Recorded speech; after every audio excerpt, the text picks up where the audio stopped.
Welcome to the Temple of Geek podcast. My name is Kari, and I will be your host as we share our thoughts on the House of the Dragon, Season 2, Episode 1. If you haven't watched the show, save this episode for later and come back because there are going to be spoilers. If this is your first time tuning into the Temple of Geek podcast, welcome. The Temple of Geek podcast has been around since 2012 and is hosted by various geeks from the Temple of Geek team. Here we cover all manner of geek and pop culture news and events. To our returning listeners, thank you again for tuning in. We really appreciate you being here. So today we have two amazing guests. First, I want to introduce Sue. She's one of our correspondents in Temple of Geek. And we also have the amazing, the Dragon Lady herself, JJ. Woohoo! Thank you. Guys, again, you guys. Sue, real quick, can you just let everybody know where they can find you on your socials? Yeah, I'm mainly on TikTok and Twitter at Sue's Theories, and I also have Instagram as well. And I also have a shop for my earrings.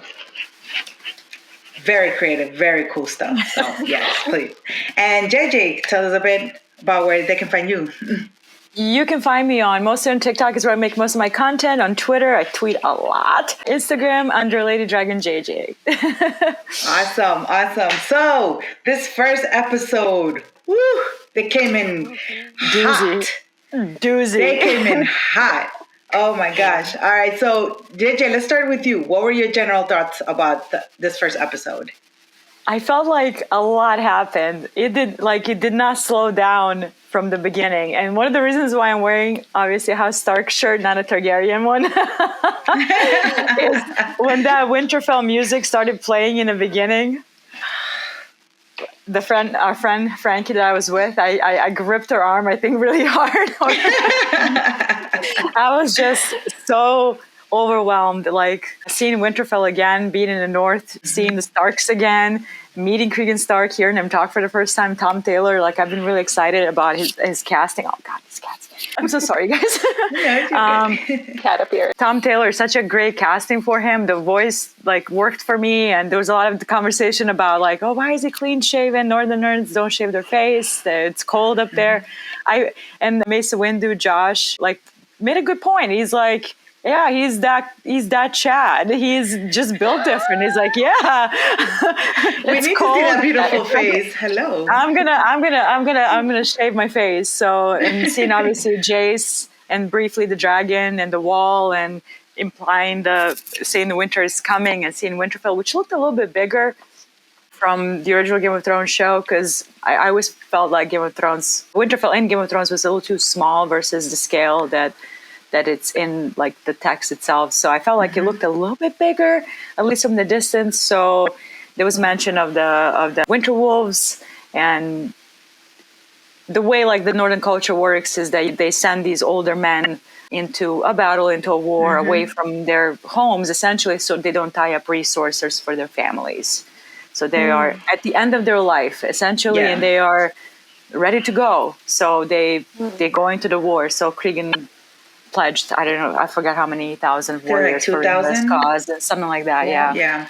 So that was very exciting. And they did some lore talk, which I found very exciting, when they were talking about Silverwing, the previous queen's dragon, not being able to cross the wall, which is a huge thing in Fire and Blood. Very, not contentious, but just very, one of probably the most interesting parts of the dragon lore, the fact that the dragons don't pass the wall.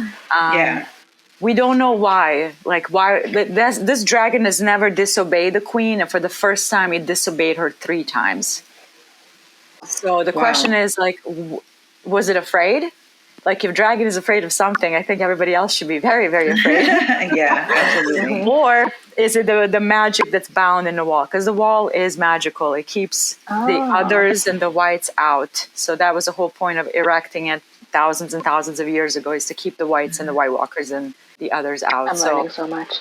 Yeah. Oh, yeah. So when they started talking about Vermax, Dragon, and Silverwing, I was super excited. I'm like, oh my God, they're doing some actual Fire and Blood lore, which is so great. I was very shocked that they referenced Silverwing and saying they're not crossing the wall. Which is kind of funny in hindsight.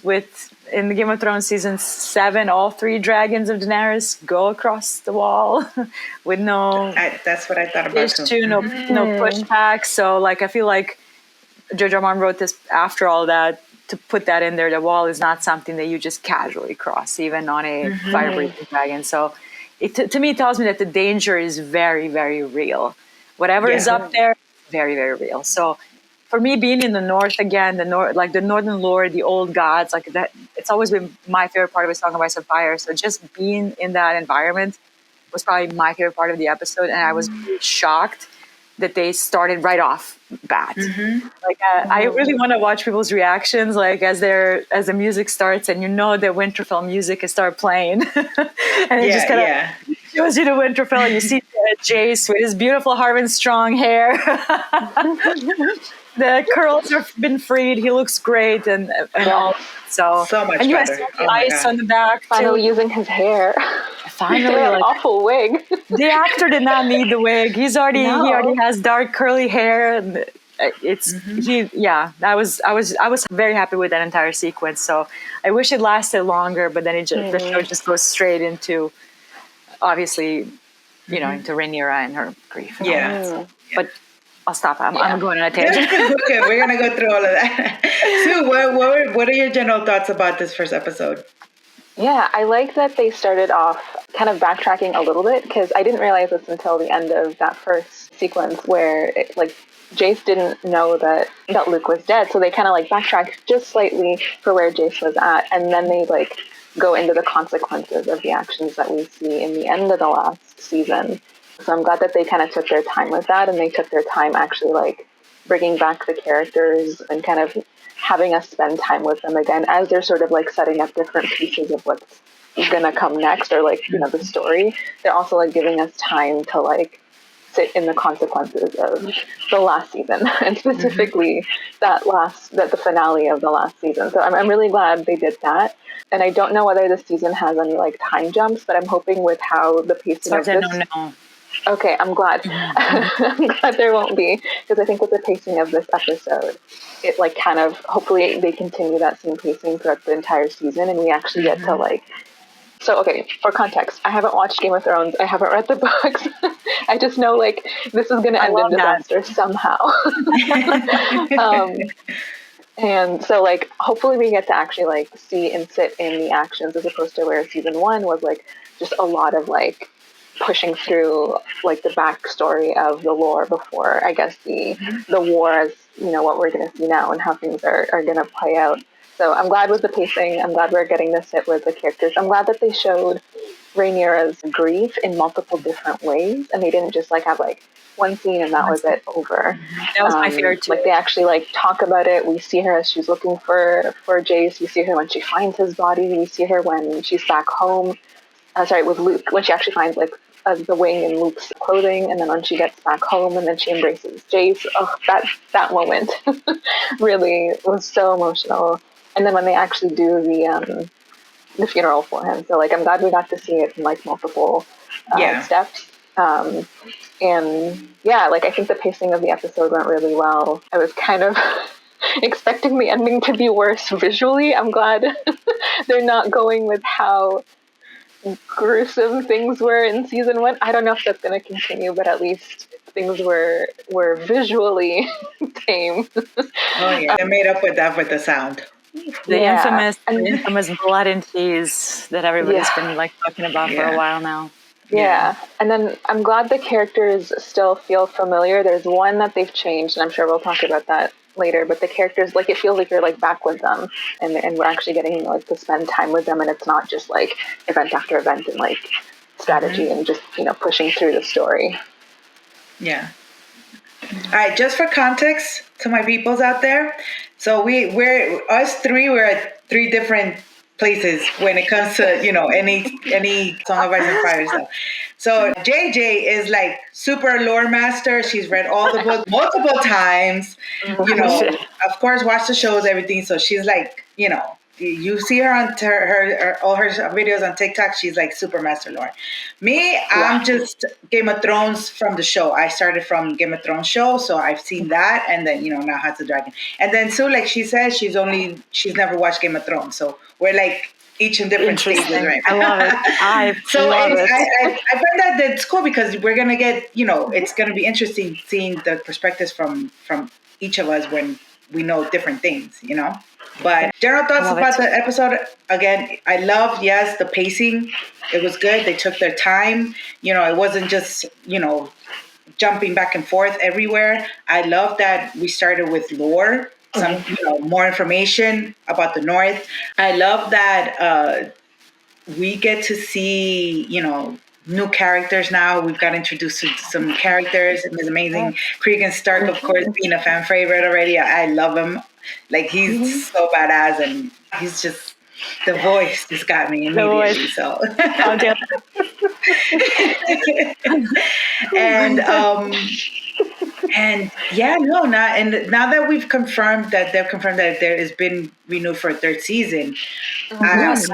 I'm very confident that they're not going to rush the entire season at all. You know, now they can take a little bit more of their time, you know, to for everything to like kind of breathe, because we're going to be able to tell more of the story in the next season. So yeah, but The war's gearing up, so it's gonna be it's gonna get pretty intense. So, and like you guys, both of you said, like, it starts off kind of quietly. You're sitting down with each character. You're kind of like, you get to see every returning character. You meet a few, but it never feels like overstuffed to me. I think the episode was really well paced in that matter. It's like it didn't feel overwhelming. Like, but there's that building sense of dread the entire time. Yeah. oh, Gearing up, and like Rhaenyra looking for Viserys, and like Daemon being concerned she shouldn't be out there by herself, and he's just angrier than ever for obvious reasons. Like, he lost a daughter too. Like, his brother died, he lost a daughter, he lost his stepson. Like, it's his family as well, even though he just doesn't show it as well as most parents in Song of Ice and Fire. yes. But he's very family oriented as far as like their family, like, you know what I mean? That's it. It's them at any cost. So that's kind of his character. And Matt's been so great as Daemon. Yeah, I really enjoyed him. Yeah. It was interesting seeing him like take charge in Rhaenyra's absence, and like I feel like that's how he probably deals with the grief, is just like bury himself in the work essentially, and just make decisions, move forward, whatever. And that's how he's like dealing with it, because if he sits with it, it's going to be too overwhelming for him. That's the sense that I got. And so he's just like trying to like essentially fill the gap that Rhaenyra left, for a good reason, right? Like, she needed that journey, that time to go, and she needed the confirmation that he was actually gone. Yeah. And so then he's you know, he filled that role, moving like full steam ahead and making decisions.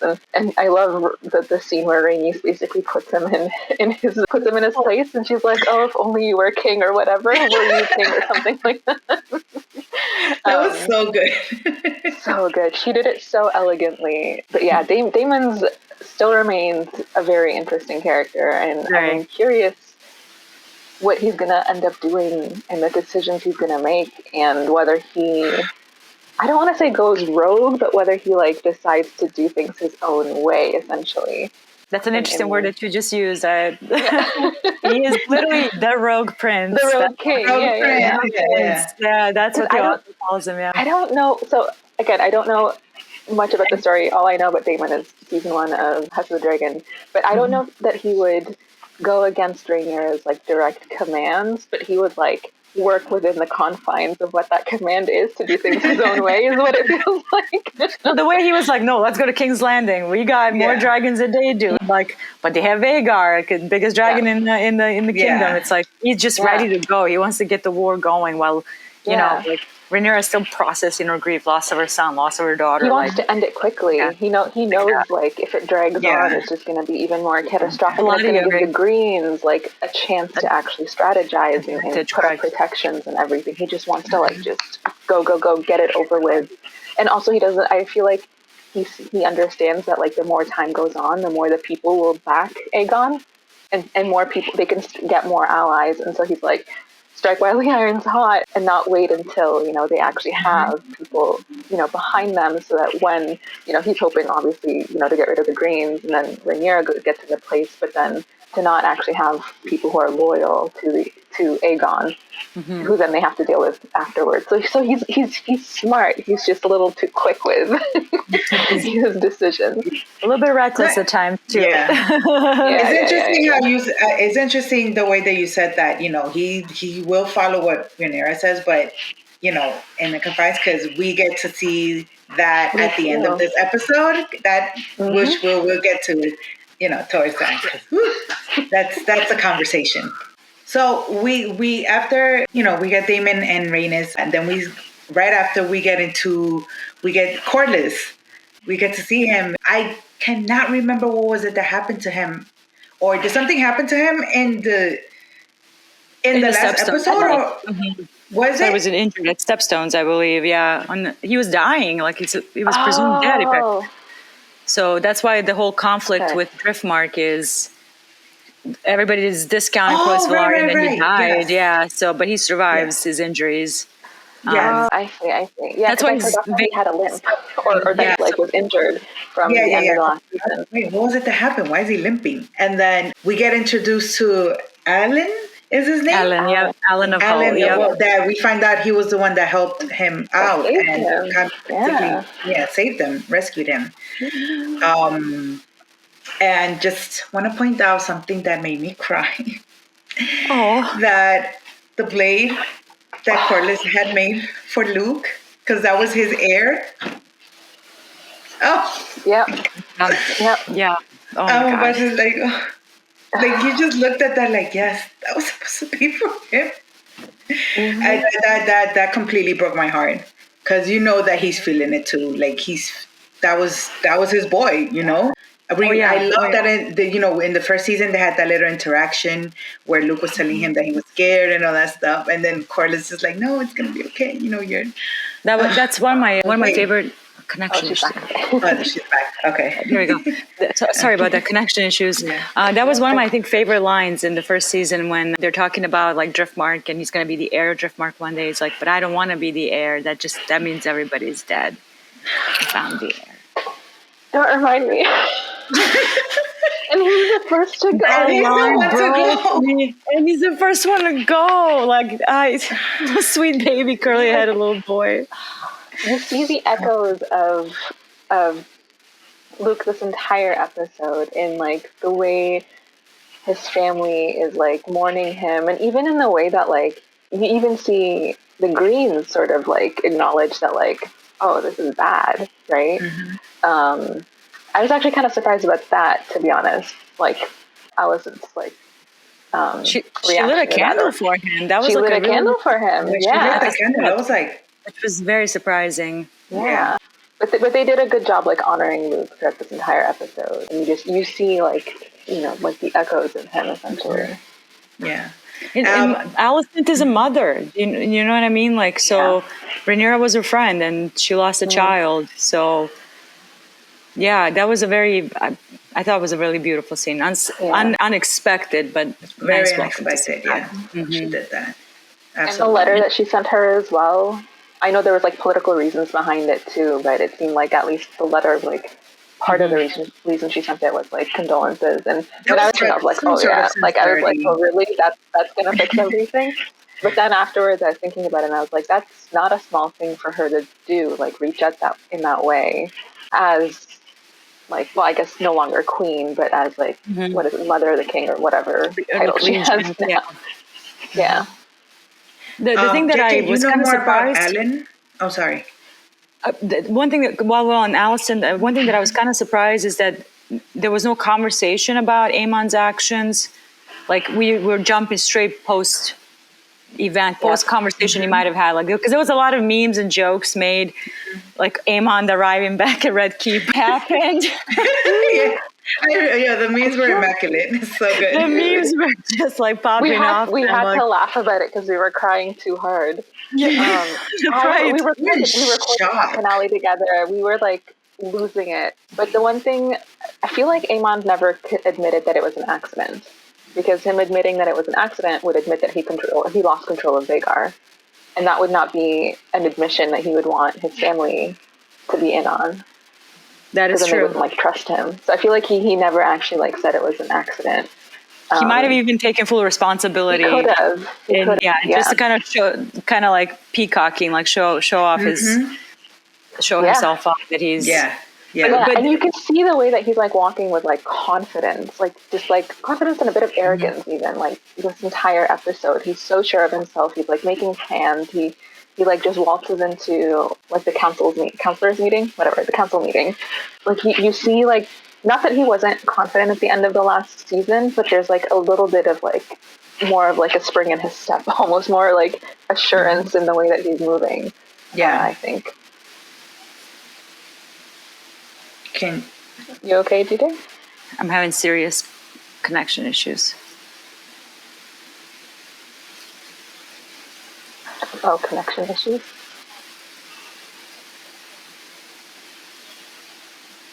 Can you hear us? Yep, I can hear you now. You now. Okay, all right. Cool. Yeah, just let because Monica can cut everything out. So if anytime anything's going on, just let me know. That's honestly fine. The Zencaster like has like the most issues that I've noticed of all the podcasts services like that I've been on, like because the audio it was messing up before earlier when I was with Sue, so it was just up. But just going back real quick, I wanted JJ because JJ is the one that knows about this character, Alan. I don't want to give away too much about Alan. Yeah, not too much, but just not like too much about Alan. Quick description. I mean, a lot of people are going to make some assumptions. The way he was talking to Corlys Velaryon, like they're not trying to give away much, and I'm not trying to give away much. But Alan is an important part of the story. Very, very important, especially. Oh no, never mind. I almost said it.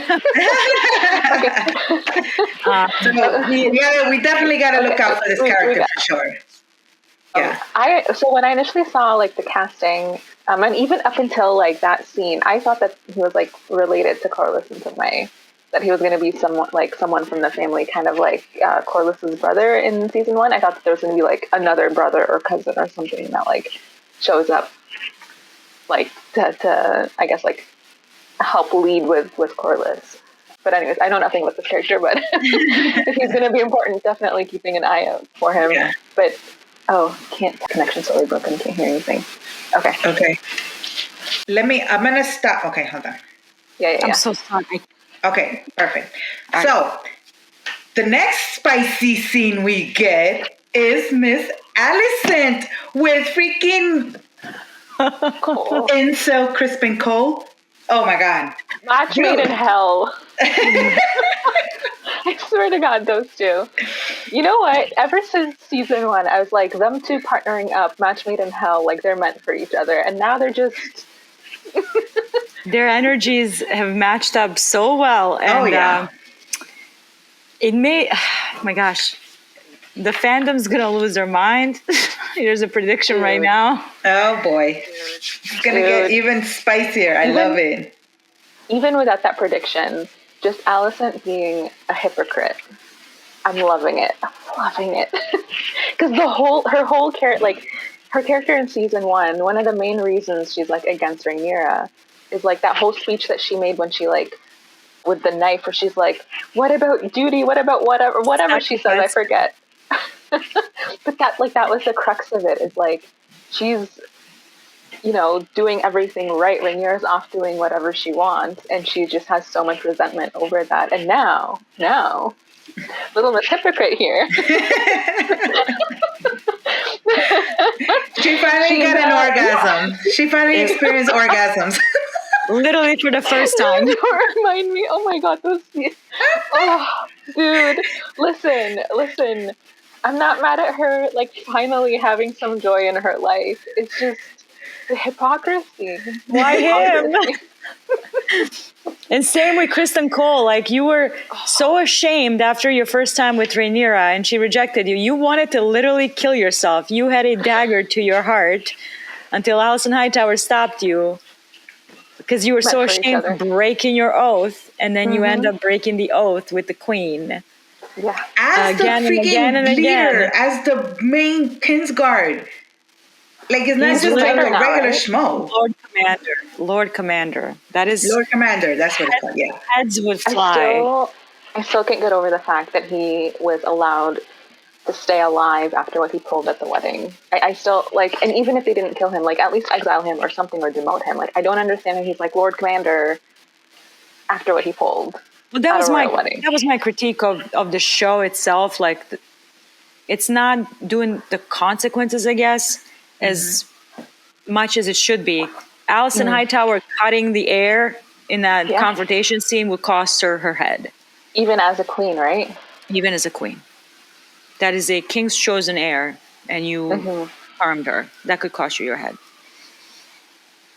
And she was just like the way they portray her, she's in charge, but not really. And I feel like maybe this season there's, like, I think Sue and I we talked about it maybe in private, or it was in our group chat. I can't remember. Like when she's talking to Otto Hightower, being like, "You can't treat me, you can't undermine me because."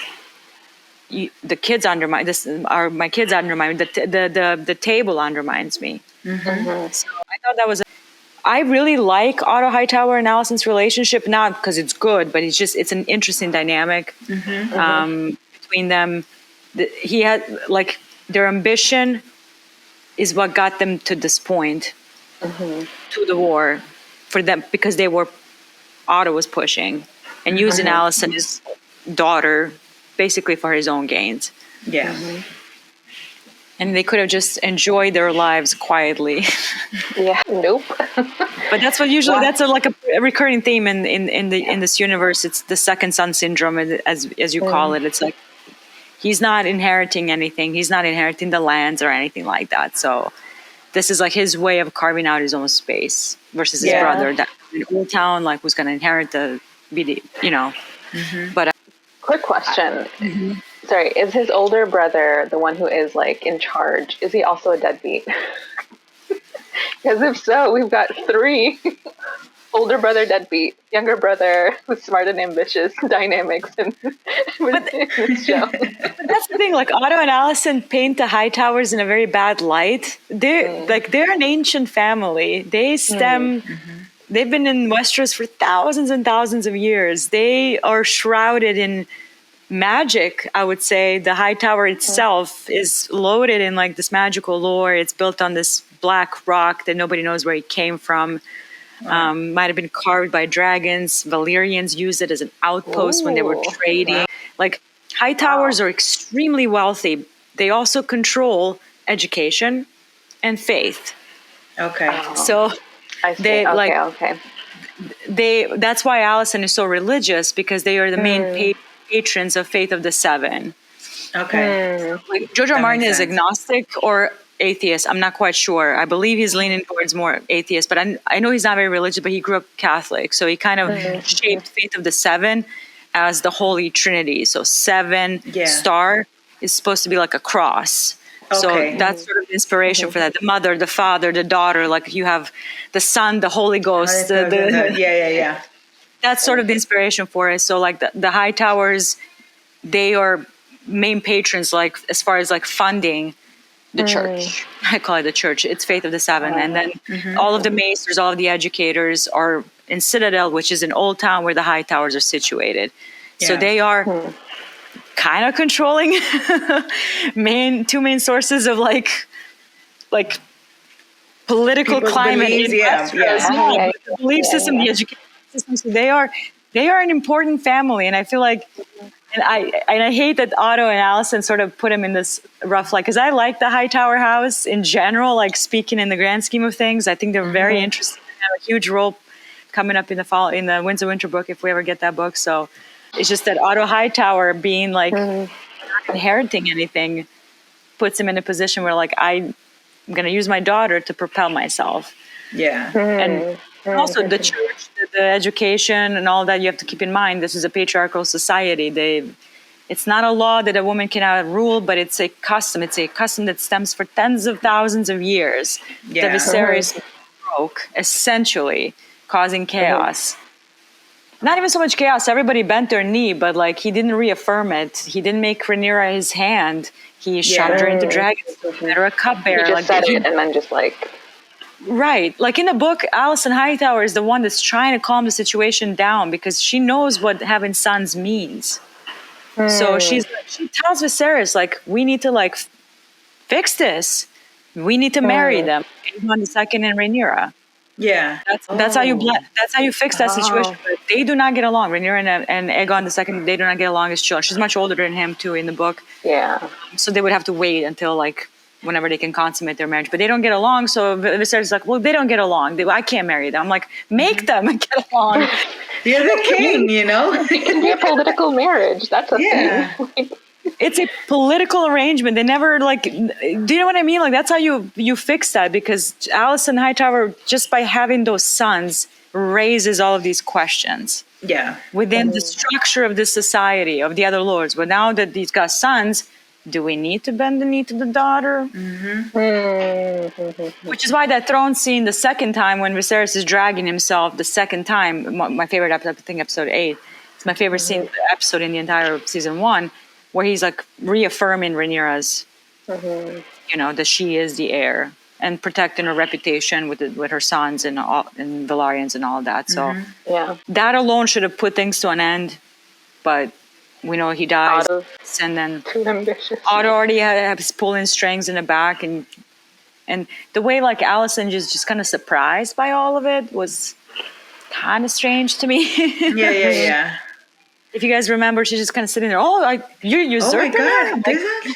Like what, you know, everything was a surprise for her. Everything. But I think in this season, crazy. Yeah, but I think this season, we spoke about this before and separately. We get a sense that she has a little bit more agency. Like she's more involved, you know, more. She's taking more control. Yeah. She feels like a completely different character. Totally. I mean, probably like what happened with like Viserys, like, shifted things. Like, I'm saying. The big O did it. She got a boost. Confidence like boost. the way that whole scene played out, like because you don't expect it, like it's not implied in the book that there was anything between them, so I did not expect it at all. You can make a case for it. So all of a sudden and I was like, for a second there, I thought it was Larys. Me too. I thought it was Larys too for some reason. I swear to God. I was like, he graduated from getting her to like let him touch her feet to this. Oh God. I was like, what? I was like, oh no, Alicent. I was like, Alicent, you guys didn't catch that he implied, the Larys Strong implied that he knows that she's messing around with Kristen. Yeah, that she was indisposed. Indisposed. Please. He's such a snake. He's such a weasel. He knows everything. Like, he also talks about how he went through and made sure that, like, there was no traitors in the house. Yeah, it's because they're all, like under his thumb. Come on. He's made sure that they're loyal to him, not to the crown. Anyway. Oh, question. So what was it exactly that happened that made Alicent tell Larys to get rid of them? Like, what did they find out, or what was it that they're like, oh, you know, like when Alicent told why was he looking through like this, like interviewing the new staff? Like, why? Yeah. What did the old staff do? You broke up again. I heard every third word. I'm so sorry. Oh, okay. I'm sorry. What did the staff do or find out or see that that Alicent wanted Larys to replace them? Because it didn't say why. Yeah. Was it maybe somebody caught them with the feet thing? Yeah, I don't remember anything in season 1 that the staff were like were doing wrong. Yeah, I don't remember. Or was it just because of the situation with, like, just to make sure that they're like crossing their T's and dotting their I's, and just make sure there's nobody that, you know, inside the house that could betray them, knowing that there's going to be retribution for what Aemon did.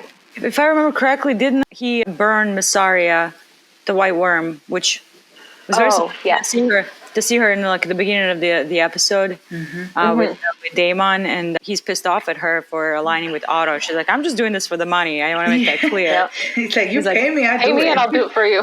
If you pay me, I'll do whatever needs to be done. Which mad respect. She's a woman of low class living in a society that's actively hostile towards her on every possible level. Like you will never catch me getting Miss Arya. No, she's doing what she needs to survive. And she's being used by the upper class, and so she just uses her back. Exactly. And and that's probably because I can't remember right now. Didn't like Daemon? Or did they help? Maybe it's because they helped Rhaenys. Didn't somebody help Rhaenys get into the castle to get Meleys, right? Meleys? I don't know how to pronounce it. Oh God, I need to rewatch the episode. Jeez. Yeah, because I remember she snuck in somehow, so I think maybe that prompted them. I don't know. Anyway. Yeah, we gotta find it because I have no idea why that happened.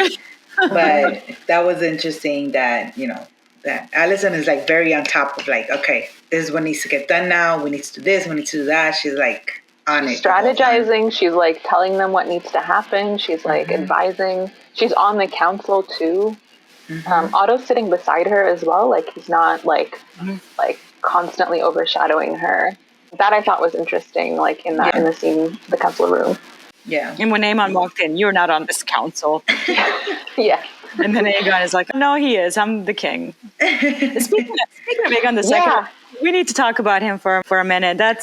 Yes, dude. We do. Yes. Dude, I'm sorry. He was reasonable Aegon. He had me slightly rooting for him for a second there. He stole the episode slightly. He did. Yeah. He was my most surprising performance. Sorry, go ahead, DJ. The second they started talking about the children and Helena's like, the rats are everywhere. I'm like, oh yeah, this is the blood and cheese episode. And they were so adamant of like showing Jaehaerys, the little boy, being playful with Jason Lannister, like his father smiling at him, like encouraging him to play. I'm like, I know what they're doing. And him actually bringing him onto the council, as stupid of a decision as it is at that age. At that overall, age, it's a smart thing to show how much he's about his kid, Yeah, which is interesting because what I thought from season 1 was like he was basically a deadbeat father and husband, where he just he just marries Helena just because he's supposed to, and then just has kids with her because he's supposed to, but he doesn't care about them at all. And he is kind of a little bit condescending, absent out of their lives. Yeah. And he's a little bit condescending to Helena in the first scene that we see them together. But at the same time, like, after watching the whole episode, I was like, maybe he's not so bad. Don't have me rooting for him. But Tom does such a good job, like, portraying this, like, kind of dumb, but also, like, there's a bit of a good heart behind the idiocy, and the arrogance. Like, it's not, the arrogance and being propped up by his... You can tell that he's trying to be king. Like, he's trying to do the king, what he thinks is supposed to be as a king, especially when he doesn't have the knowledge or skills. He doesn't have the brains for it. Because he didn't have a choice in the matter. He's quite literally, it's a puppet character. He's a little entitled, spoiler, rich kid who does whatever he wants, takes whatever he wants, does whatever he wants, no consequences because he can. So now it's like this thrust of responsibility is thrown at him. Like, he doesn't want to marry Helena. He doesn't want to have kids with her. That was these are just the things he knows he has to do. Yeah. And it comes with the territory. It comes with being born into royalty. There's certain roles that you're expected to fill. Father the children, marry, and then like, oh, now you're king. So now everything kind of shifts. You're not like raping girls anymore. Maybe you are. It hasn't been implied yet. You have to like sit on the throne and like listen to the peasants who bring you their issues. And the way he's trying to like appeal to the small folk, and it's very strategic. Like it's like almost buying their loyalty in some way. Like, one of your dragons ate my sheep. Like, we're gearing for the war. The dragons are going to be flying a lot more. They're going to be hungry more. We're going to need more livestock. Well, I'll give you your sheep back. And then Otter's like, wait a minute. But it again shows you like the concept of ruling. You can't just, it's the right thing to give man back his sheep, but then like everybody else is back their sheep. Practically. Fair enough. You got to feed the dragons with something. It's like, strategy, bigger picture. You have to like make these tough decisions. And again, like A Song of Ice and Fire has always been not about winning the throne. It's always to keep it. To rule. What takes to rule this nation of like crazy people? Crazy people. That's sort of what it is. Correct. Yeah. That he's like that throne is testing you as a person, as a man, as a father, as a husband, as a king, as a ruler, as somebody who needs to keep this thread together. Because when it falls apart, it won't be pretty. And Pepper. Sorry about that. No, sorry, Monica. Pepper, come here. Leave her alone.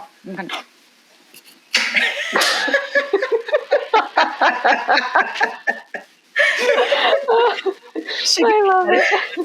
He's gonna tear my little cat apart. No. Oh. I'm so sorry. No, you're good. I love that. I absolutely love the throne room scene with everybody coming in and stating their case essentially, and Otto Hightower trying to like teach him as well. Yes. How to rule.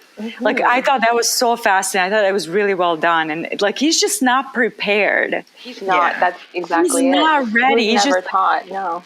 Correct. Like, he was never groomed for that role. Like, usually, like, he's grooming his son now. Like, his son is too young.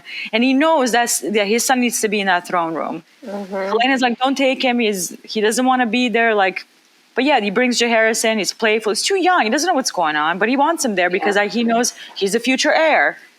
Yeah. And that's that's literally doing what Viserys should have been doing with Rhaenyra. With Rhaenyra, yes.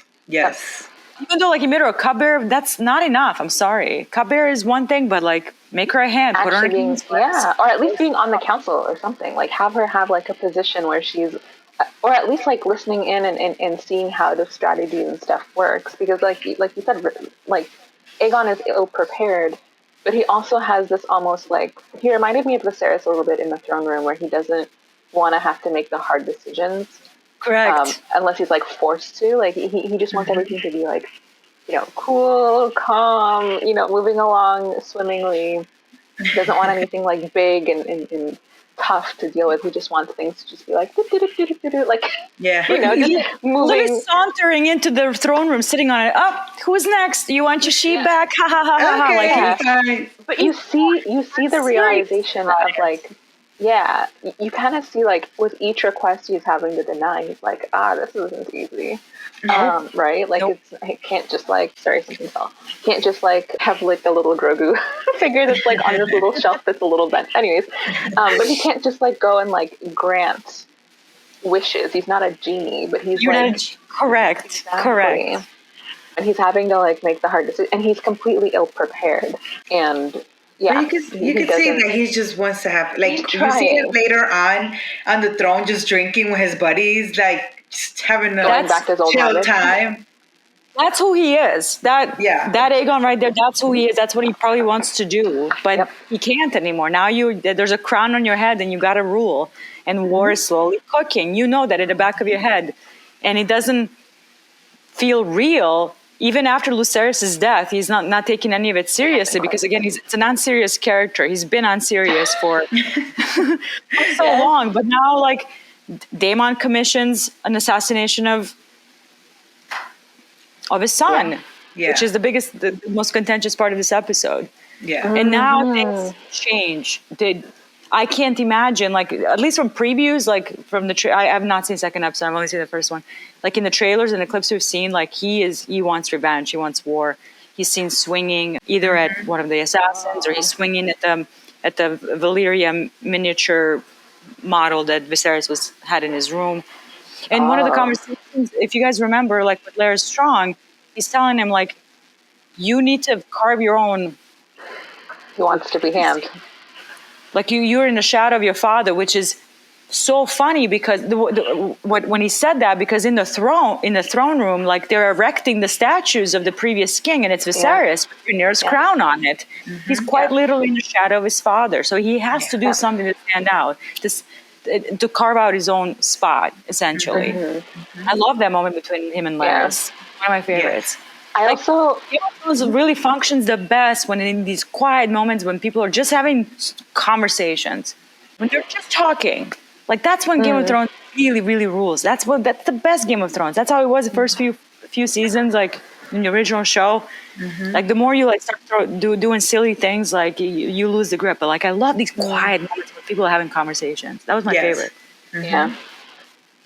I will say one thing that Aegon did that like actually surprised me is him actually letting Aemon into the room and like actually listening to him, which is something that Viserys didn't do with Daemon and kept like pushing him to the side. Yes. But I feel like, but that was like a smart, like he's almost like he's almost doesn't like he's dumber than his dad, but he's also smarter in the ways that matter. Like Correct. Love like it. that's like he is a clown. He's like you said, an unserious character, an unserious king. But the decisions or like the things that he actually is trying to do are the things that matter. Like bringing his son into the room, even again at 2 years old, what is he going to do? Having Aemon and keeping him close instead of, sending him off to whatever and punishing him. He sees the view in his brother. Value. Yes. And he's not also letting Otto dictate. And I don't know whether Otto has like lost his touch or he's underestimating Aegon's like. I don't want to say brains, but he's underestimating Aegon in a way. He thinks he's just a manipulative puppet because him and Alicent are manipulating him. And so he's like, oh, whatever he says and decides doesn't matter. Whereas with Viserys, he had to actually pay attention a little bit. But he's not quite under like the thumb so much because I think he's not being as active of a player just yet.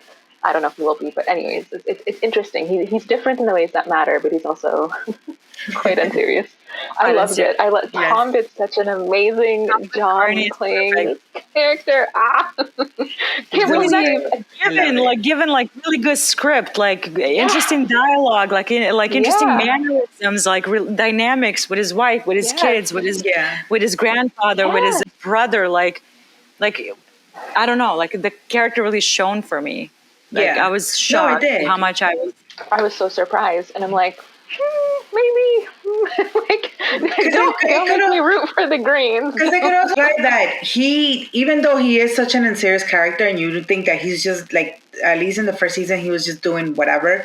He probably was paying attention to how all the dynamics were, especially between Viserys and Daemon. And he's like, I don't want that to happen with my brother. Correct. I'm not going to push my brother.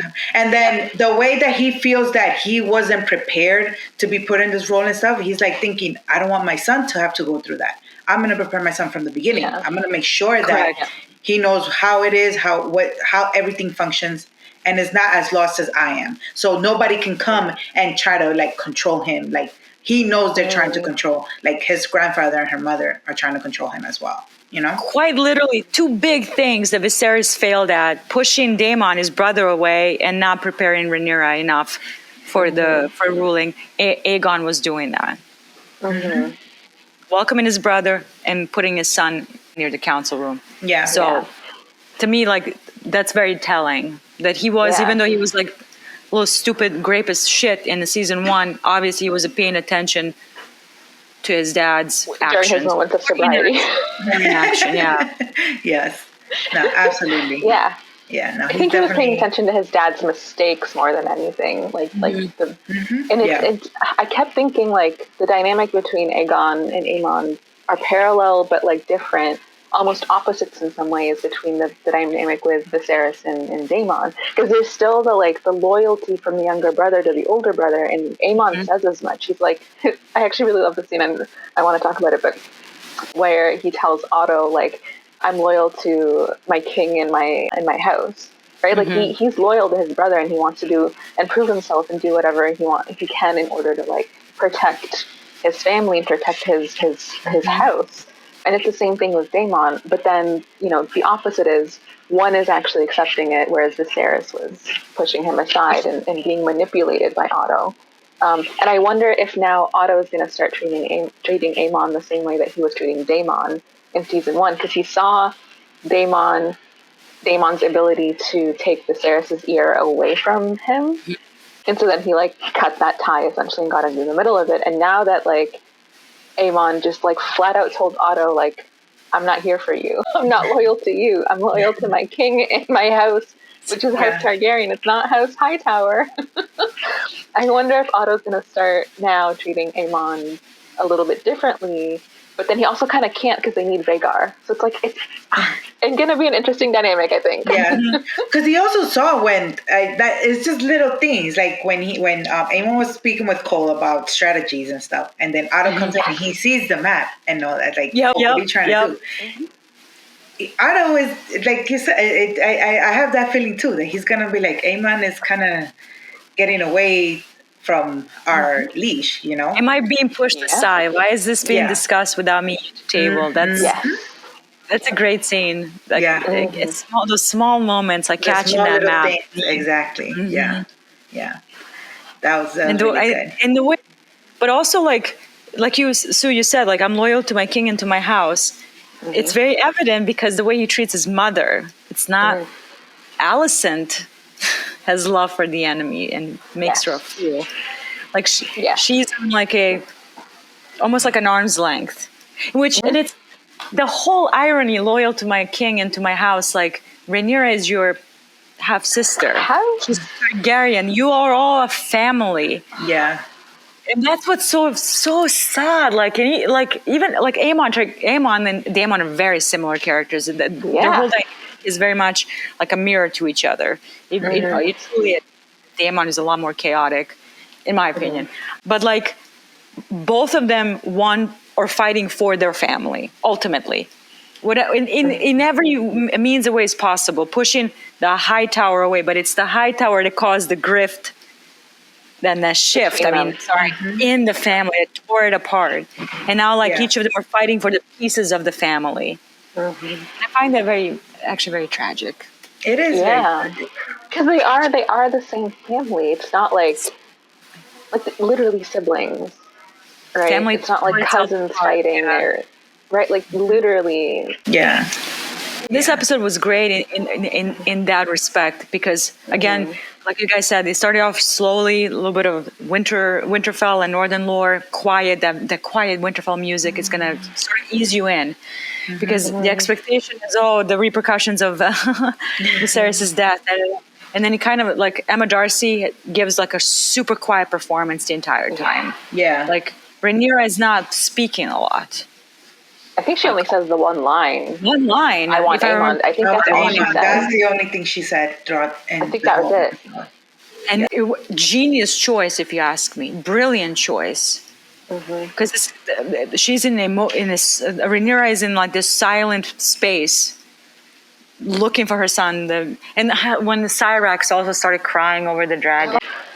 That I wanted to get into next is when they finally find pieces and the clothes and oh my god, dude, that entire scene, the whole sequence, and she's like all smoky and disheveled and landing, and like the peasants are like, oh, dragons, and then they run away. And then you see them peeking through the bushes and watching two mothers essentially grieving losses. Yeah, I think the way I like a lot of these dragons. There's like a running theory in the lore, I guess if you want to call it that Rhaenyra and Cyrax, like, they are very fertile.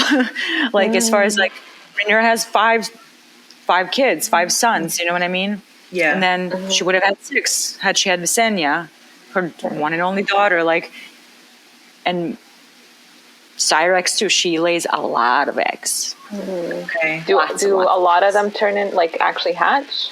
Not necessarily. Not necessarily. Okay. There's a running theory post in the future. Remember, there's no dragons in Game of Thrones until Daenerys hatches them. So you can kind of like add 2 and 2, like to. Okay. People to hatch. Okay. But just the fact that Cyrax is laying all of these eggs is an anomaly. And not even that, like, in one more, which the show is not going to explore, but like Dreamfire, another dragon you guys are going to meet, Helena's dragon. You saw her briefly, I believe, in season 1. It's another she-dragon known to be very fertile. Okay. Riders were like women that were having a lot of kids, and these dragons were laying a lot of eggs. So like there's you can almost make a connection that the women's power, at least Targaryen women in this case, because they are in position of power versus like the peasant ladies and the prostitutes and like the peasants and the small, like the source of their power is the dragon. Okay. So and like Rhaenyra is, there's a lot of lore about her just because she's so pregnant so much, and Syrax was laying tons and tons of eggs too. Yeah. So making There's that connection. So that's yes, connection. Syrax is the mother of Arax. All those like in Vermax and like all these other all of her kids' dragons. Oh dang, yeah. I think I knew that, but I like forgot that fact. Because the only dragon that still might be laying eggs is Dreamfire. Yeah, Helena, which again, the mother thing happening again. Helena had 3 children, and at least in the book, in the show, she's got 2. But this concept of motherhood and dragons and power and all of that plays a role, right? Like especially now in the current Song of Ice and Fire, with Daenerys being literally the mother of dragons. Yeah. That's so thematically just everything just so good together. Kind of like when you see Syrax like wailing over Arax, it's and you see even the way that like I was just broken and I cried. I was at work like because I was watching it at work. I was trying not to wail in that theater. I'm like, I don't want to look like a total moron. Oh my God, don't embarrass yourself. Matt Smith is 10 feet away from you. Don't be a dick. No, but it was so good, emotionally good, and then just Emma, such the way she was portraying her. She was saying so much just with her face, which is one thing that I love when actors. Everything was just facial expression. It was just beautiful. Amazing. And it's funny. So Aegon talks a lot in this episode. Rhaenyra says one line. One line. That's it. Interesting. That's it. Very interesting. I'd be very curious when she finds out what her husband did. Yeah. No. Because it's it right now. It kind of like sets the tone that in this first episode, the Greens kind of have the upper hand. So that's why Aegon is the more out there. Oh yeah, right now. That's a good connection. Yeah, it's true. That makes sense. They're confident. They're confident with what is it, Vhagar, and I forgot the other dragon that they have, like the 2 big ones. Starfire? Sunfire, yeah. Sunfire, sorry. Yes. Like they're the two of the 2 biggest dragons. Well, I'm actually kind of surprised that they didn't mention Dreamfire. They're in possession of her, and she's big. She's one of the oldest too. Yeah, she's older than Sunfire. She's older than Syrax, than Caraxes. She's old. Yeah. And they're like almost a little bit cocky as well. But then I think the other side, they have more dragons. They're just smaller, right? Yep. The Blacks have more. They're just smaller. Yeah. Rhaenyra, Daemon, Jace. Rhaenys has Meleys. Meleys is a Bela? Bela has her dragon Moon Dancer, but she's tiny. Moon Dancer is small. But she can ride her, right? She can ride. She's rideable, but it's a teenage really dragon. tiny. Yeah. Okay. Kind of. Yeah. Whatever happened with the dragon at the end of season 1 when Daemon goes to like there's just this one scene where he goes and finds the dragon that he's singing to, and then you just see like whatever happens to that, or are we still not there yet, or not gonna get there? Or, like that's why Daemon was saying that the kind of at the even with Vhagar on the other side, the Blacks are still in bit of a like. They have an advantage. That dragon you're talking about is Vermithor. That's the old king's dragon. He's going to come and play like an important part of the story. But they haven't quite gotten him yet. He's in the Dragonstone. A lot of these dragons just kind of roam around the Dragonstone or on the Dragonwand. Okay. Yeah. Okay. Oh, so he's actually like. I think, he's with them. They just haven't. Because he wasn't at the dragons. Daemon wasn't at the dragon pit at the King's Landing. He was Dragonstone, if I remember correctly, when he was singing the song. Yeah. I didn't know where he was. I didn't quite catch that. I just knew the dragon pit. Okay, so it's just dormant in the actual castle. Okay, cool. Keep in mind, like Dragonstone itself it's a small island. It's completely unhospitable. You can't farm sheep. You can't farm lands. You can't do anything because it's a giant volcano. It's very musty. Oh, so that's why the dragons are staying there for the heat. The heat. Maybe. Yeah, no, it is. It's exactly right. Okay. That's where they're Interesting. hatching in the belly of the volcano. That's why they have their eyes. Interesting. Interesting. And the castle was built by their ancestors like 300 So they built it because the dragons were there, not that they built it and then they brought the dragons there. But Got one of it. the things that, like, at least on the show, it doesn't look it, but like in the book, I think you guys have seen pictures of dragons. It looks crazy. Yeah, It's yeah, insane. it does. It's all like Yeah. gargoyles. It's like, how do you shape that stone? And it's all dragon fire welding. So Ooh, That's so very cool, man. That's so That is cool. so cool. it's I kind of love it. freaky as hell. I would not live there. It's musty. It's so it's, I would. Who am I lying? I would. I mean, if you had a dragon. If we had a Why dragon, not? you know that's exactly where we'll be. I mean, if I don't, would be if I right don't have there. a dragon, I wouldn't want to be there, just out of safety.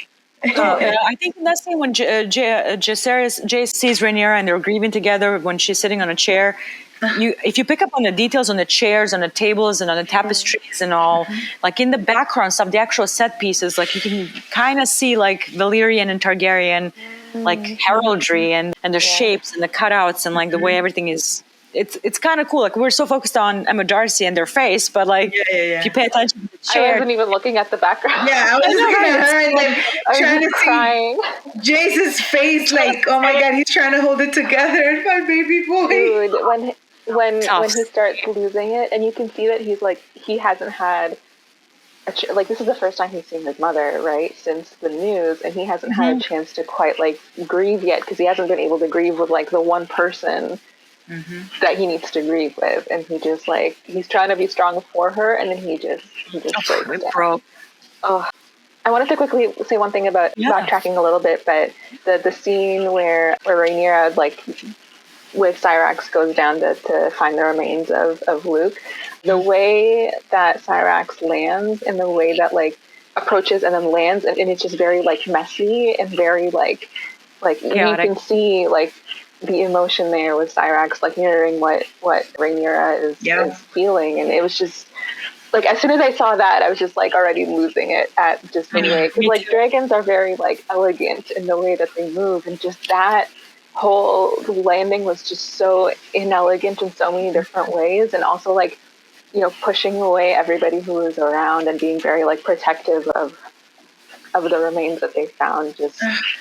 That got me, and then obviously, like, Rhaenyra coming on, just all of it, but just the way that Syrax moves in that scene is just so beautifully done. And you contrast that with season 1, like, you're right about the elegant landing. Usually the way she landed on Dragonstone, like when they confronted... On the bridge, On the wall. On the bridge, the first scene when she arrives to see her pregnant mother... thing, but like very not smooth, but like, you know, like I said, elegant landing. But now it's like Syrax is completely like destroyed. And again, the Targaryens are bonded with their dragons through whatever they have in between them. So Syrax feels whatever Rhaenyra feels. And so it's also like her baby dragon, and then Rhaenyra's baby boy, like two mothers grieving, like and even when Rhaenyra miscarried Visenya, like when she was in that astronomical amount of pain, like. They flash back to Syrax wailing, and then you go wailing, and then the scene with still I literally still see it in my head. I have dreams about it, like Laena and Vhagar, when Laena's having a miscarriage as well, when she commands Vhagar to Drakkar to suicide. Essentially, this is a suicide. Like she has to do it twice.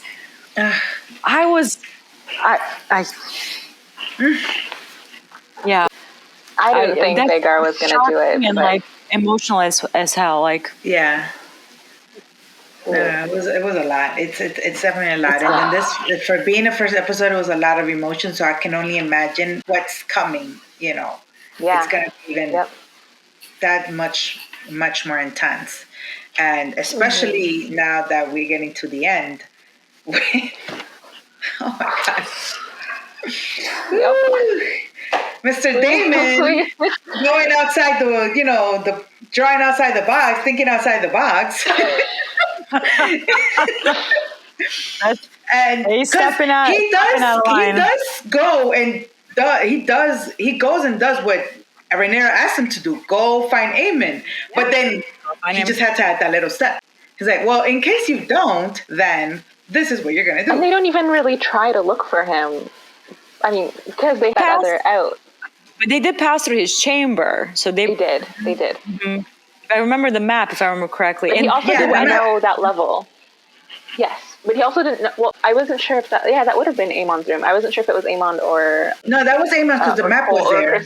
But you're right. Yeah. Mm-hmm.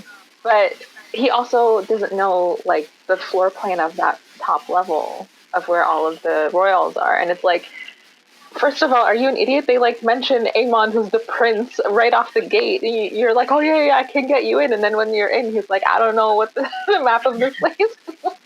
Anyway. But throughout the episode, I don't know if you guys noticed, you see Cheese putting rat traps throughout the entire episode. His name was Cheese? Yeah. That's his nickname, yeah. Because he's a rat catcher, so his name is... Yeah. Clever. Yeah, very clever. George R.R. Martin is an unserious man when he names his characters. Well, yeah, he's got, 5 Aegons? 25 Brandons. 25? Oh my God. I'm not kidding. I have a whole video on it. Literally 25 Brandon. He's like, I'm lazy. I don't want to come up with a whole bunch of names. Just everybody's the same name. Just recycle them. Or it's like the same name, but then like 1, 2, 3, 4, 5. And you're gonna meet Rhaenys. You will meet a character called Oscar Tully. His father is Elmo Tully. His brother is Kermit Tully. No, stop it. His grandfather's name is Grover Tully. Oh my God, I'm dying. No. And the entire family named after Muppets. I'm not kidding, but I believe I had Elmo and Kermit and combined them like. I can't believe I'm saying that sentence out loud. I think that they did that to avoid Muppet jokes, but there's an entire Tully family after Muppets, and it's right. That is so funny. Honestly, respect. Respect. So He's like, I've got so many unique names now. Let's just pull them off of Sesame Street. I'm tired. I'm done. Yep. Oscar, serious. I love it. Kermit and Grover. Dude.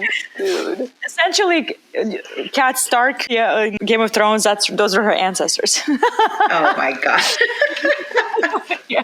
Oh my Sesame Street. Whole bunch of Muppets. Oh my God. But you will be meeting Oscar Tully very soon. Very cool character. Oh, okay. That's cool. But yeah, so we get to... It was a very intense moment. It was very... Like the whole thing, obviously... It was tense throughout the whole time that they were like going in the castle. Are they going to see them? Are they going to catch them? Mm-hmm. Who's going to see them and stuff, And then just them trying to find Aemon and trying to go to different places. You're like, oh my God, what's going to happen, And just a thought that Aemon would actually think of something like this.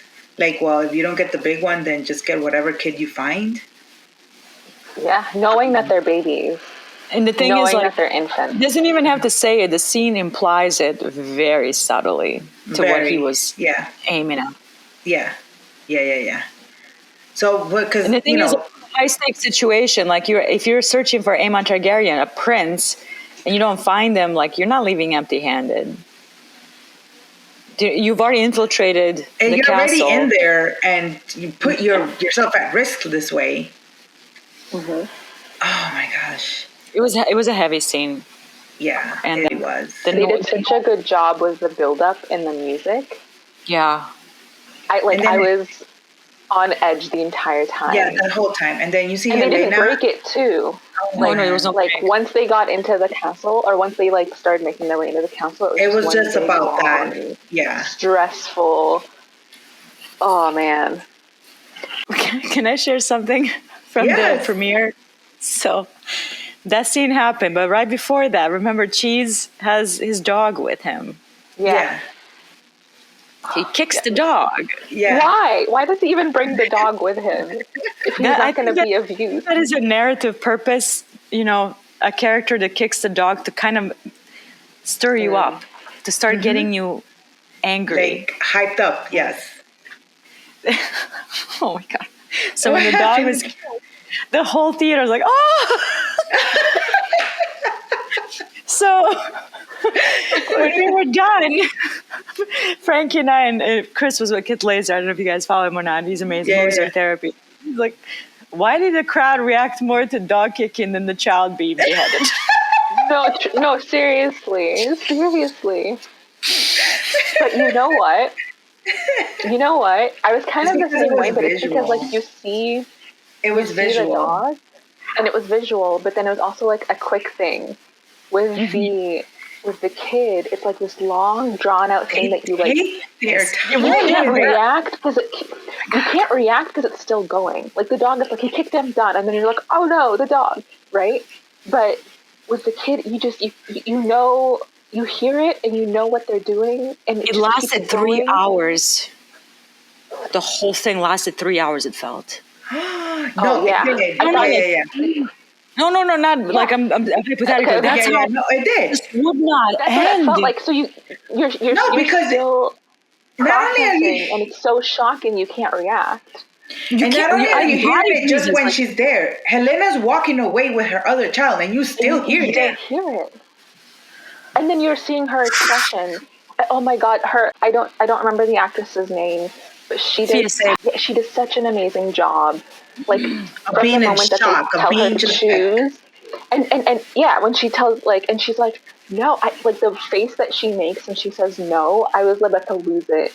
Like just the facial expression on her face and the way that she like portrays all of that, and then the horror that she's portraying and the horror of her actions as well, because she has to make a choice, and she like chooses to point at the son to save the daughter, right? And she's like running away, and when she like runs down to that big hall and she like turns herself around, and then she like all of that, like the horror of the aftermath is, you're still sitting in it. And it's just like the entirety of that scene. Yeah, it wouldn't end. Grabbing Jahara, running away with her, but like in terror. She can't even like wail. She can't scream. Speak nothing. Yeah. Pure shock. She can't make a sound because she's afraid they're gonna come after that. She's glad they've gone. Like not glad, but she's almost like she took the opportunity that the two of them are distracted with this horrific thing that they're doing, that she can escape. But even Helena as a character portrayed very maybe neurodivergent, like autistic. I don't like to diagnose characters myself. I'm not comfortable with that. But the way that she's portrayed, very like, because she's haunted. Like again, when you're a character, when you're a person that has visions that are, they can be pretty dark. They'll haunt you, and that's again part of the lore. These intense prophecies, they mess you up. Yeah, they're never a good thing. Like seeing the future is not a good thing. Being burdened with knowledge is not a good thing. So, like, I don't think even if she wasn't screaming because she was afraid that they're gonna kill the girl. I don't think she could. I think the shock of what was happening completely overtook her character. That's how it felt. Like she just, it was almost instinctual. Grab the girl and just walk out. And the terror of that moment of her not making noise, because all you hear is Dude, suffer with nightmares. I still hear it. I hear that noise. And I know, I do. I was half expecting them to show it too. I was like reacting. I did one of these because I'm not watching a child get beheaded. No fucking one. Oh. No, I'm glad they didn't show, but I was half expecting for them to do to show something. No, and I was I think it was ready to just close my eyes. No, it's brilliant. It was genius the way they did it with the sound. It was worse this way. It was worse this way because now you're left to your own imagination, thinking, what is making that sound? What please, at what point did that sound happen? When in what part of nope. Yep. Yeah. No. Maybe credit, like again, it's narrative tool again to incite your imagination and to kind of like that mystery or that unexplained horror that we talk about all the time. Like you don't show the horror, like you let it linger, like you imply it. That's even more terrifying. Psychologically, is more torturous. Yes. And the way they're hopefully they stick with this. Like the violence does not have to be gratuitous and gory. Yes, Do you know what I mean? agreed. Like, the show is already violent as it is, especially towards women and children and like poor people in this world. So for them not to show it, and even like the sex scenes between Alicent and Kristen Cole, she's fully clothed in the first scene, and in the second scene in Blood and Cheese, like all you see is her back. There's no chest shot. There's no butt shot. I'm like, I don't know how to explain. Like, there's no. It's just two people having sex, but without like gratuity. Like you see, there's a point to that scene. There's purpose, and you know why the characters are doing this. It's not just like for show, like just for not titillating. That's what I'm trying to. Yeah. I think that's the way to look at it. Like titillating for no reason. It's like you don't need to show this and any of this to imply the two people are doing something. You know what I mean? Like it's just very, because that's not the point of that shot. It's not correct. It's even not like in the first scene, she's fully dressed. Like you don't see anything, but it's implied what's happening. Yeah. And there's second one, see the back, no chest shot, no nothing. So that was interesting choices versus how what I expect from Game of Thrones is what I'm trying to say. I expect full blown nudity, like even like first season, the sex with Daemon and Mysaria is very graphic. Do you know what I mean? I mean, I get what they're trying to do. It was graphic. It was very open to see, and like the birthing scene was very. There's a lot of violence in that first season. The Maybe birthing scene was crazy. Yes, I almost stopped watching the show at that point. like I'm dead serious, which is why I was like expecting like in that last scene in this episode for there to be like the stuff. Yeah, but just think of it this way: it couldn't have come at a better time after Roe Wade was taken away. No, you're right. You're right. Yeah. Goddamn. No, I saw on my FYP page somebody was talking about Emma's birthing death scene. He's like, people are saying, "Why is this scene here? Why do we need to see it? Why is this necessary?" Exactly. None of this is necessary. Yep. And I'm like, damn, I never thought of it that way. Yeah. And it came in an opportune time, even with Rhaenyra when she miscarries Visenya, even when she's giving to the children, even with Emma like dying in childbirth. Yep. No, you're right. Timing of that was interesting. Yeah, it was. Yeah. But I do appreciate the directive choices in this episode, just because it didn't try to like gross you out with like gore and extreme. This is still a child that you just was laughing with in that council room. He was trying to play with a little ball. Yeah. Do you know what I mean? And they do that, obviously to jot up your emotions and to drive you to so you can feel something at the end. Because we don't know anything about James, the little boy. You don't know. No. That's why there's nothing to know. He's 2 years old. Correct. Yeah. That's why when people like compare like Red Wedding, for example, to Blood and Cheese, you really can't. Like you spend time with Robb Stark. You spend time with his mother. You spend a lot of time with them. So when that tragedy befalls them, like you were with them the whole time and they're gone. Yes. Harris, he's a 3-year-old, like. Yeah. We barely even see him in the first season. Literally just a glimpse. Just like backs of the, exactly, glimpses of him playing with his sister. Yeah. So like, as far as like, they changed that scene completely. You're gonna see a lot of conversations about it. Yeah. I was gonna ask you. I know there was some changes in that. Huge changes, huge. Well, the way that who orders the murder, it's heavily implied is Daemon in the book too, because he's the one that says, "Luke, son for his son, Luke will be avenged." That's a Daemon. Rhaenyra's involvement is very ambiguous. In the show, she said, "I want Aemon Targaryen." She doesn't say anything in it, so it's implied that she's going along with the plan. So so it's obviously she different. also doesn't say, "I want him dead." I want Aemon Targaryen. Right. She just says, "I want Aemon Targaryen." So I was like, does she want him dead or alive? Like maybe she actually wants him alive. Oh, interesting. You're right. That as an option. Like she doesn't actually say she wants him. She just says, "I want him," and then Daemon is like, "Okay, well, this is the command. This is how I'm interpreting it." Yes. Oh, you want him dead? Oh, okay. All right. And then if anything, it's like, well, you said you wanted Daemon. So what was the difference with the kids? Because I know there was with the kids. Helena and Aegon have 3 children. They have the twins, Jaehaera and Jaehaerys, and they have a younger one, Maelor. So Blood and Cheese break into into the room. Alicent is there as well. She's present the entire time. They gag and bind her. Okay. So she watches the whole thing unfold. And Helena too? Helena is threatened with rape and violence unless she chooses. So choose or we kill all of them and we're gonna kill you. So she's like put in this position that she has to. It's all of them or one of them. So she chooses the youngest one, Maelor. Maelor is about 1 or 2 at that point. It's like he's not going to remember. He's too young to what's happening. So she chooses Maelor. Blood, the big one, takes his sword and slices Jaehaerys' head off. The other son.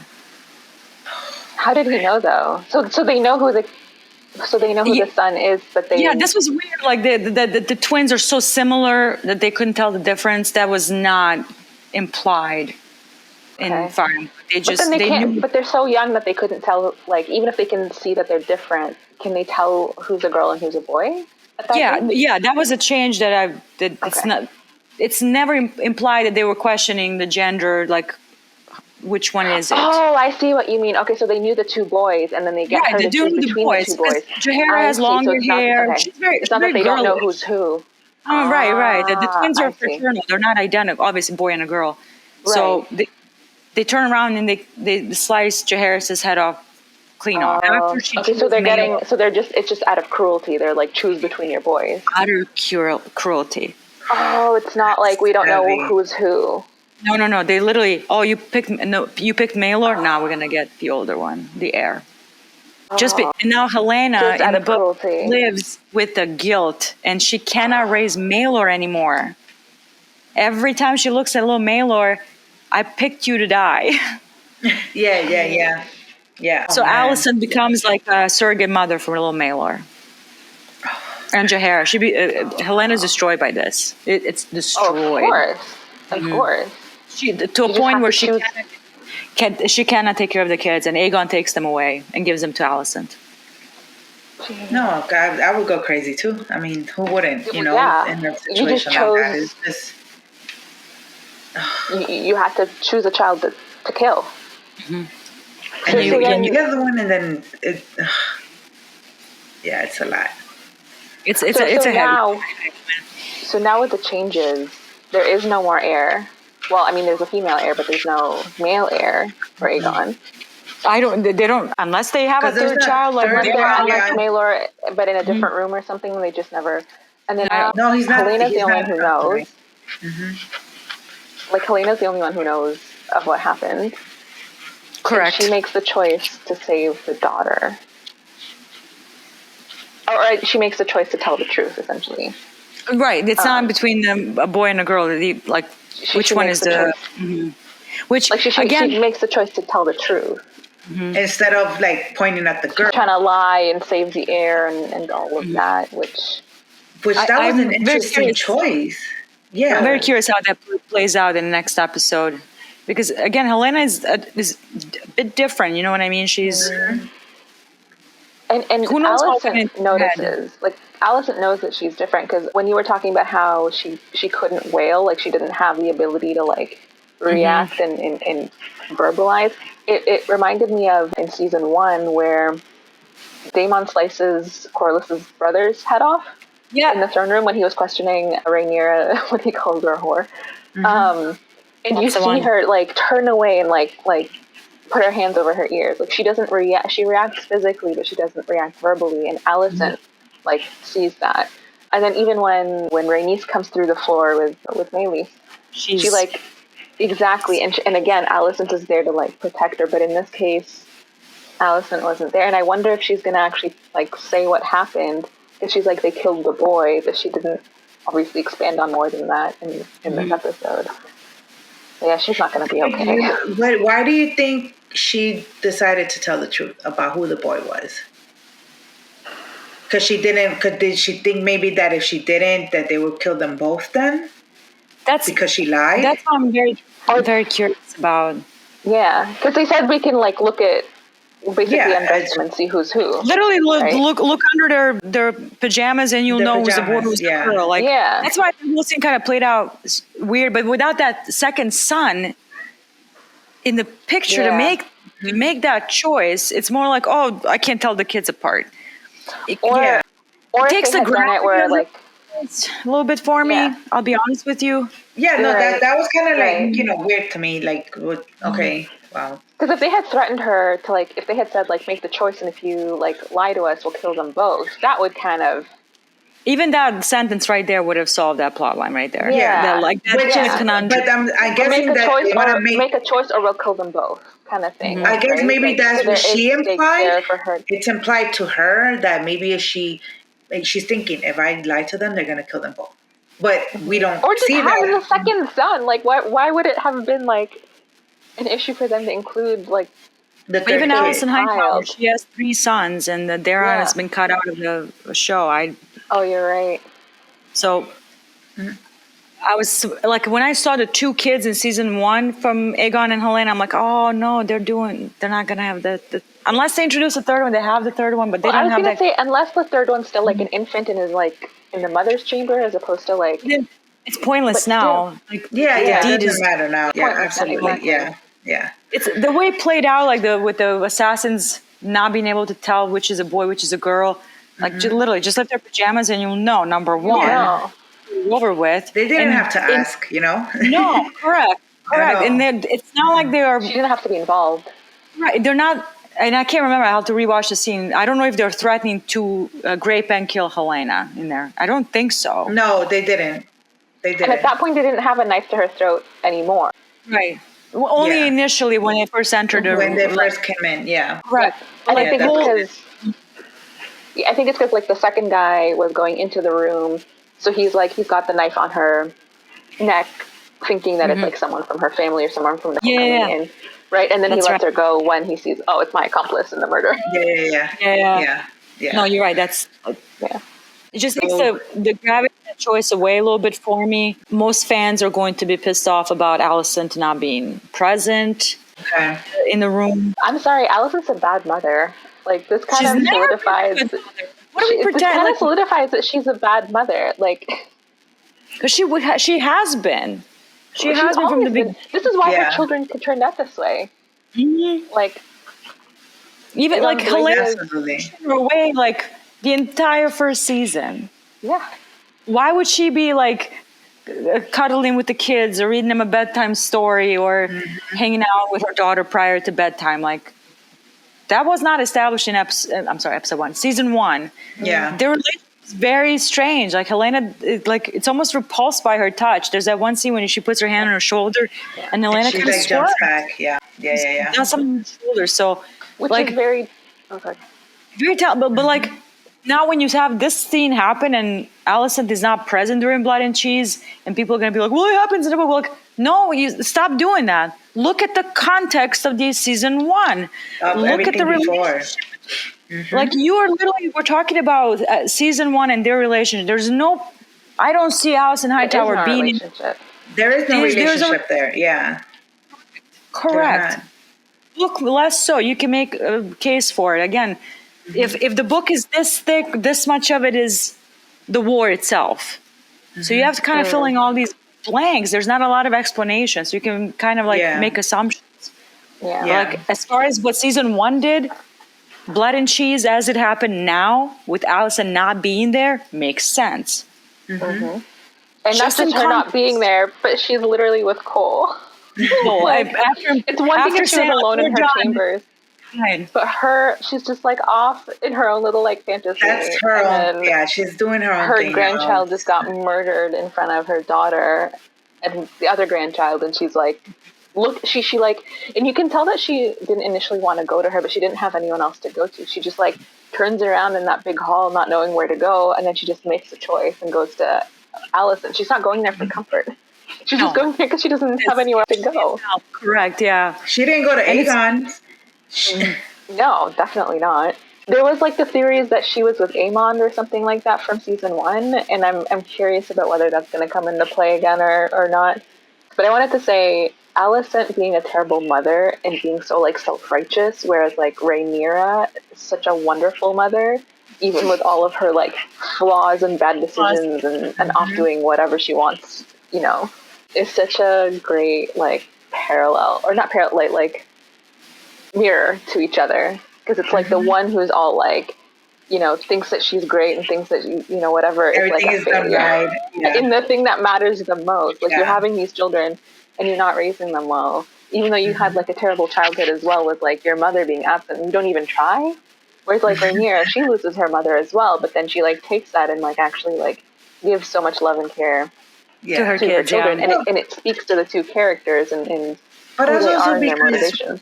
Rhaenyra's kids came from love, I guess, you know, if you want to call it that. Yes, you're right. Yep, you're right. Alicent's kids came It's not from the kids' her fault duty. that their dad was a gross old man. I'm sorry. It came from her You duty. accepted.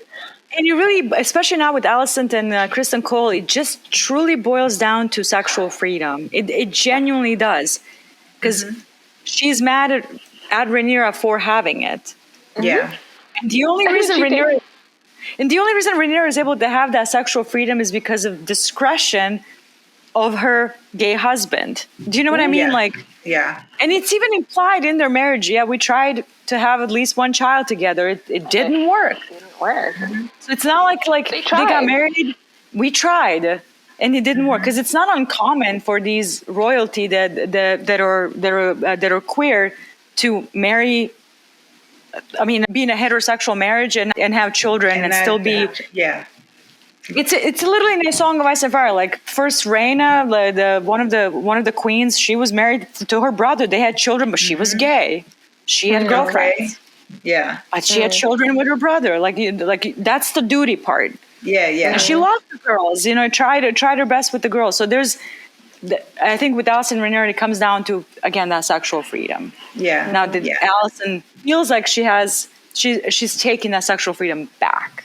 A bit. Yeah. It feels that way, which is I do love that addition and that change to that character. It just it angers me more about Kristen Cole more than anything. He's hot as hell. Fabian, that's what I was just gonna say. He's a total babe, but Fabian is one thing. Kristen Cole is such a turn off. I don't care how good. Interesting that they never turn off. They don't make him look older. Yes. Like he should be graying a little bit at this point, but they like still make him look so handsome, even if he's a disgusting character. But like with him, it's such a like Madonna whore complex. I don't know if you guys have heard that. Like the way he views Rhaenyra, like like all the bad words that he calls her, the way he views her, versus like Alicent, like this holy figure for him. Alicent is whatever because it was Rhaenyra. The same thing as Rhaenyra now. No, he was blaming Rhaenyra whatever Alicent bad things does, you know. So he's the influence of Rhaenyra. I'm like, what are you talking? She's a grown ass woman. Even when you know that Rhaenyra, like Kristen Cole knows that Rhaenyra is having, like, let's say she's having sex with Harwin Strong and having all these children, even though she's married, breaking all these rules. She had sex with him. And then on the other end, you have Alicent, who's like wearing this giant cross equivalent, massive on her chest. She's praying. She's pious. She's this, and it's like interesting. Very, very interesting. But definitely gonna be. This is going to be very interesting for the rest of the season now, with Alicent now having this new, you know, awakening of control of self and stuff. So, but okay, so real quick before we log off, I want to real quick recap JJ. JJ, for everybody, was invited to the premiere here in New York City, red carpet premiere, and it was amazing. I love that you were able to be there, even though HBO should have invited you themselves. But you were there, which was important. And everybody, invite me next time. Yes, everybody loves that you were there. It was everybody was so excited that you were there. Tell us a little bit about how all that went. So first, I want to say thank you to Fantastic Frankie. She's another creator on TikTok and Instagram, and she was gracious and generous enough to offer me her second ticket to go with her. So I was her guest at this. So HBO and Max did not invite me themselves. It's all Frankie, so I have to thank her very much. So she's an icon. Amazing. Amazing. So best part of my trip, obviously, hanging out with you girls and just like being with you. Like that's always the highlight for me. Everything else is great, but when I'm with my friends, that's the top, that's peak, as our other friend puts it. Yeah, Peak. absolutely. So Sue was there when I got dressed and all that. Like I had a hair appointment that was a nightmare. I heard. Yes. Don't ask nothing. It was bad. I'm out of 100. If those ladies are watching this, sorry, you do a bad job, but I paid $50. And I walked out with a smile on my face and I washed my hair as soon as I got back to the hotel. I'm like, now I'm just going to put it up. And I got dressed and I'm like really nervous, like just really nervous. Like this is not my thing, you know, like I just push camera and I talk about Game of Thrones and used to talk about Star Wars. But like just being there and like Frankie showed up, everything was happening really fast and I felt so bad. We left so quickly. Like her friend was dragging. I'm like, oh my God, I'm leaving Sue. Like what's and I know she's leaving you for and I'm like freaking out. Like my emotions all over the place. And like you saw the limos pull up, all the actors going through the green carpet. And we saw, who did we see briefly? Ewan Mitchell. He walked by. Harry. Yes. Collett? Yeah, you hear Jace actor. He walked by. And then Frankie and I went inside, met with Chris, Kid Laser, Movies Are Therapy, another creator on TikTok. He talks about movies mostly. He's great. I was very happy to meet him as well. And then we stood by where that black dragon figure was, where you see it in official photos. That's where all the celebrity was going through. So I just kind of stood back in the corner, and then Emma Darcy just saunters in. Like literally, if I make 3 steps, I can touch them, their shoulder. I'm like, oh my God, don't look at me, don't perceive that. Like, but nobody's like taking pictures of them or anything like that. So I kept like my phone away. Like I didn't want to be one of those people like recording everything. It's just, being so nearby Emma Darcy was an experience. And then the actor, I always forget his name, that plays Larry Strong, walked right after them. Cool. Okay. He's so tall. It was shocking. I think he's taller than Steve Toussaint. And Steve Toussaint is a tall ass man. So I did not expect that. He's very because he hunches because he's hunched over. He's hunched over. Yeah. He's very tall, very skinny, very lanky. Like, and then Tom Glencarney walked by, very charming. Fia Sabin, who plays Helena. I was waiting to see Gail Rankin. She's gonna play a character called Alice Rivers. You'll meet her soon. Very next to Cregan Stark. That's my most anticipated character. Okay. Alice Rivers is a big deal. So I was hoping to see the actress so I can text Kels and tell them, hey, and then her character. Kels, if you're hearing this, but I was in the same room as Gail Rankin, just so you know. So right after that, like I passed through all the like paparazzi area, but I ran like behind Frankie. I'm like, oh, like I just not my like it's just I was totally out of my comfort zone. Like I'm not used to this, like the lights and all the just a lot going on. Like I've seen a bunch of influencers there that I see on TikTok and other platforms. That was just really jarring seeing him in person. Like Brittany Broski was there because she was like interviewing, and I talked to her a little bit too at the after party. But before that, we watched the episode. We sat in the front. It was Chris, myself, and Frankie, and then Ryan Condal gave a little bit of a spiel about the season, and then we watched the episode. Some of the actors were sitting. I was gonna say, weren't you sitting right behind some of the actors? And not too close. They were all kind of in the middle. But like all of them were like they had their special place in the middle. But like everybody walked by you. Like you saw Steve Toussaint, Mitchell, Matt Smith. Like it's surreal. Like watching Matt Smith. Like Doctor Who. Like my favorite Doctor Who just walked by me. Like what? Who am I? What is my life? Like what the fuck is going on? So and then the episode started. We watched it, and it's an older theater, so like. You had to wait for the elevator to pass. They were giving out chocolates. They were giving out all these chocolate popcorn, and you have to put away your phone. Obviously, you can't record any of it, obviously. So we watched the episode and then tried to get out as quickly out of that area because it's one elevator and there's like 100 people. Oh, wow. So like as soon as the episode was done, Frankie and I ran to the restroom because we knew the line was going to get crazy. Literally ran through it because I had to go. Behind me as I'm going, fast walking freaking David Zaslav, just walking to the back. Damn. President of Warner of WB. I'm like, okay, behind this. What again is my life? So fresh down, I'm washing my hands, I'm doing my thing. All of a sudden, Bethany Antonia walks in, the actress who plays Estar Guars. And I'm like, do people talk to celebrities in the bathroom? Is this awkward? She let her wash her hands. I have no idea what to do with myself. I'm looking at Bethany Antonia, but she's playing Bella Targaryen. Like, what do I do? And I just laughed. Like, I can. I froze. So Frankie and I found an empty elevator on the other side that nobody knew about, so we avoided a huge line. So, yeah. Nice. And the after party started, a huge area, beautifully decorated. Like the back area where the DJ booth was looked like the sept where Alicent prays with all the candles. Oh, nice. That's cool. Very cool. And then right in the middle, they had the weird tree, all with the red leaves and the white stump. So awesome. It looked really cool. Food was just everywhere, like fancy ass tater tots with caviar, like wood oven pizza. Like the food was just everywhere. We got a couple of drinks. We caught up with a couple of influencers, and Frankie's just like approaching people, celebrities, and I'm like, I don't know what to do with myself. Like she's just so confident, and I'm like, oh my god, I need an ounce of that confidence. But before that, like Ramin Djawadi, the composer for literally the most iconic music in television history, he's walked in. I don't know if that was his partner or his assistant or whoever it was, and Frankie just walked up to him, to Ramin, and I'm like, what the fuck is going on? Like to Ramin Djawadi, like what do I do?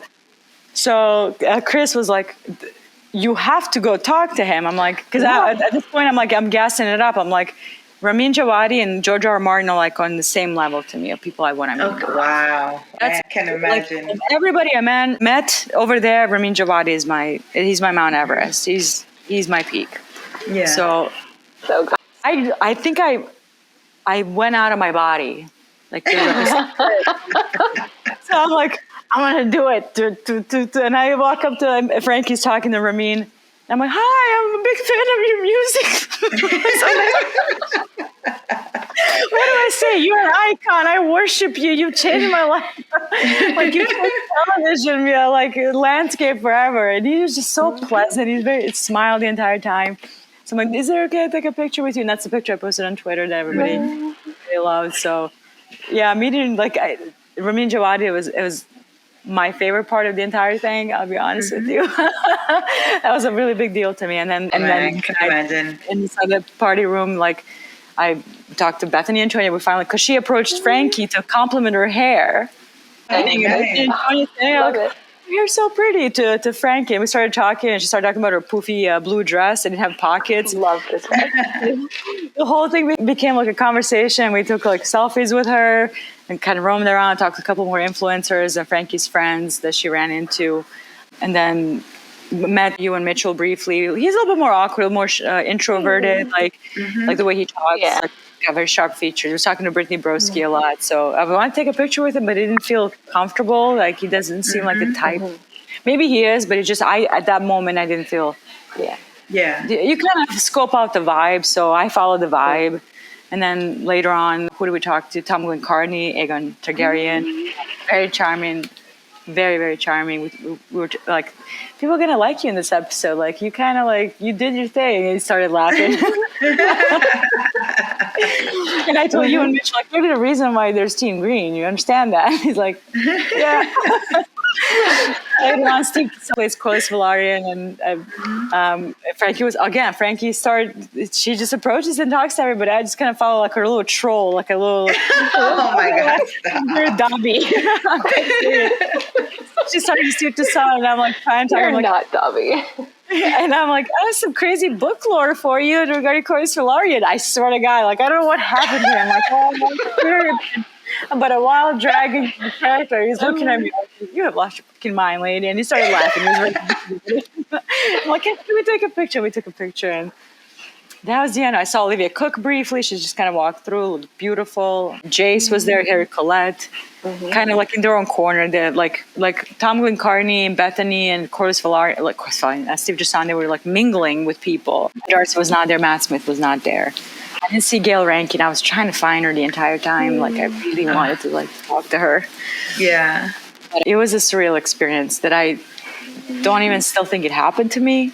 I don't know how to explain it. I like, I'm awkward as hell when I'm in those situations, but I was also really happy to be there.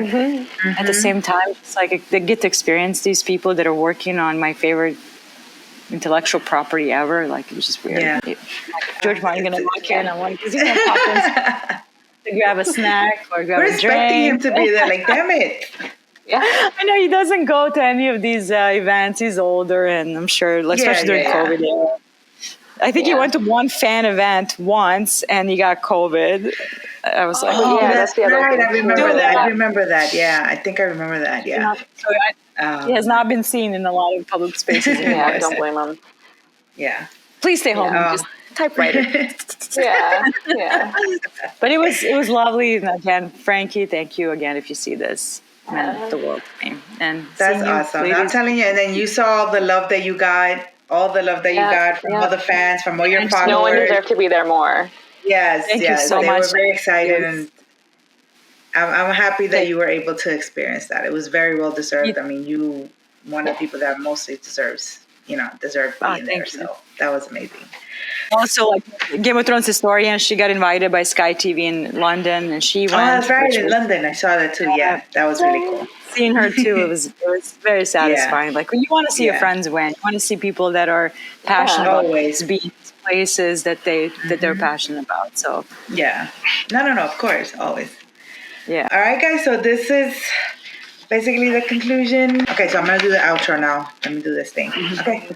All right, guys. So this is going to wrap up this episode of the Temple of Geek podcast. We want to thank everyone who tuned in today, and especially our guests for being with us today. If you have any questions or comments, feel free to hit us up on Facebook or Twitter by using the handle Temple of Geek. Do you want to check out some of our other episodes or shows? Why don't you head over to templeofgeek.com, where you will find all sorts of content that pertain to the world of geek. JJ, Sue, thank you so much for being here. This was an amazing talk, and I can't wait for the next episodes where we'll be able to continue going through this craziness that is House of the Dragon. All right, guys? Can't wait. Yes, I'll start. Listen, Yankees are here. I'm just Team Yankee. No, I'm playing. No, definitely Team Stark. All right, guys, thank you so much, and have a good night, and we'll see you next time.